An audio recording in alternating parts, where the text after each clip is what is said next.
एक तरफ middle east का टेक सुपर पावर, दूसरी तरफ वर्ल्ड्स फास्टेस्ट ग्रोइंग इकोनॉमी। जब इंडिया और इजराइल हाथ मिलाते हैं तो सिर्फ दोस्ती नहीं होती, ग्लोबल पावर बैलेंस शिफ्ट होता है।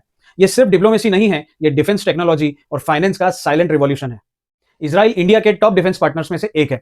इसके की प्लेयर्स हैं Israel aerospace industries, Elbit systems जिससे Iron Dome systems, Iron Beam systems, joint missile systems, advance radars, surveillance drones, सब में कोलैबोरेशन हो चुकी है। Barak 8 missile system jointly develop हुआ। इसका मतलब क्या है? इंडिया सिर्फ बायर नहीं, को डेवलपर बन रहा है। अब इसका फाइनेंस एंगल देखते हैं। टेक्नोलॉजी ट्रांसफर्स मतलब मेक इन इंडिया को पुश, इंडियन डिफेंस पीएसयूज को long term order booking, private defence manufacturers को एक्सपोर्ट की अपॉर्चुनिटी। ग्लोबल मैसेज ये है कि इंडिया ग्रेजुअली रशिया डिपेंडेंसी को डाइवर्सिफाई कर रहा है।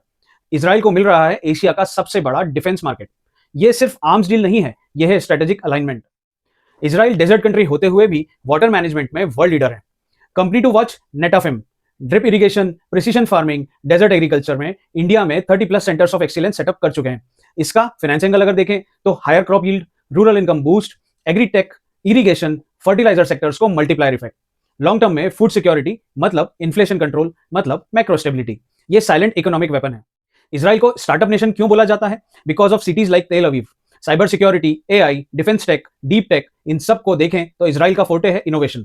2017 में लॉन्च हुआ India Israel industrial R&D and innovation fund I4F, जिसके फोकस एरियाज हैं AI, robotics, health care tech, clean energy. अब इसका फाइनेंस एंगल समझते हैं। इजराइल इनोवेशन देता है, इंडिया स्केल देता है। इस कॉम्बो से ग्लोबल टेक सप्लाई चेन में नए प्लेयर इमर्ज हो सकते हैं, चाइना के अल्टरनेटिव्स के रूप में। मॉडर्न वॉर्स सिर्फ बॉर्डर पे नहीं होती, banking systems, stock exchanges, power grids, सब साइबर टारगेट्स होते हैं। इजराइल वर्ल्ड लीडर है साइबर सिक्योरिटी में। इंडिया के फाइनेंशियल इंफ्रास्ट्रक्चर के लिए यह पार्टनरशिप क्रिटिकल है। सोचो, अगर डिजिटल पेमेंट इकोसिस्टम सिक्योर है तो एफडीआई कॉन्फिडेंस ऑटोमेटिकली बढ़ता है। इंडिया और इजराइल के बीच डिजिटल पेमेंट्स को लेकर भी एक बड़ा स्टेप लिया गया। भारत के यूपीआई सिस्टम अब इजराइल में भी एक्सपांड होने जा रहे हैं। National payments corporation of India और इजराइल के पेमेंट अथॉरिटीज के बीच में एग्रीमेंट साइन हुआ है, जिससे दोनों देशों के पेमेंट नेटवर्क्स लिंक होंगे। इससे इंडियन टूरिस्ट और बिजनेसेस इजराइल में डायरेक्टली यूपीआई से पेमेंट कर पाएंगे, फास्ट, सिक्योर और कन्वीनियंट तरीके से। यह partnership India Israel fintech corporation को एक नई डायरेक्शन देती है। अब बिग पिक्चर देखते हैं। वेस्ट एशिया जियोपॉलिटिक्स कॉम्प्लेक्स है। इजराइल के स्ट्रॉन्ग टाइज यूएस के साथ हैं। इंडिया के बैलेंस टाइज गल्फ कंट्रीज के साथ भी स्ट्रॉन्ग होते हैं। इस इक्वेशन में इंडिया एक स्ट्रेटेजिक ब्रिज बन रहा है। यह पार्टनरशिप सिग्नल देती है कि इंडिया टेक प्लस डिफेंस में इंडिपेंडेंट बन रहा है। इजराइल एशिया में अपने फुटप्रिंट्स डीपन कर रहा है।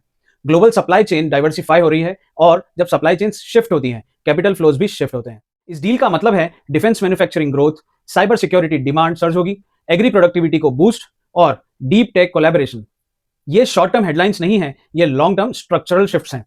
दोस्ती तो दोस्ती है, पर जब दो स्ट्रेटेजिक नेशंस अलाइन होते हैं तो वर्ल्ड ऑर्डर क्वाइटली रीराइट होता है।